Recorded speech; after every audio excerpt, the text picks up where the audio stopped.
We'll guide you through how to explore careers at Zapier. If you find this helpful, consider subscribing and liking the video. First, go to the Zapier website on your desktop.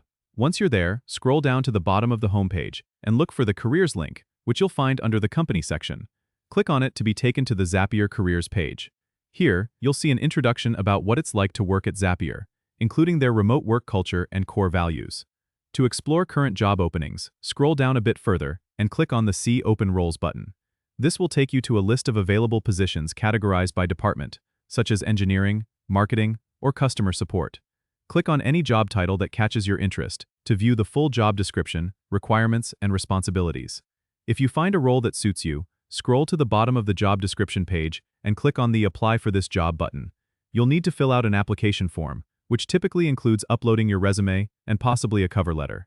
Make sure to tailor your application to highlight your relevant skills and experiences. You might also want to explore the Meet Our Team or Zapier benefits sections on the Careers page to get a better understanding of the company culture and the benefits they offer. This can be helpful for tailoring your application and preparing for a potential interview. Don't forget to subscribe and comment if this helped you out.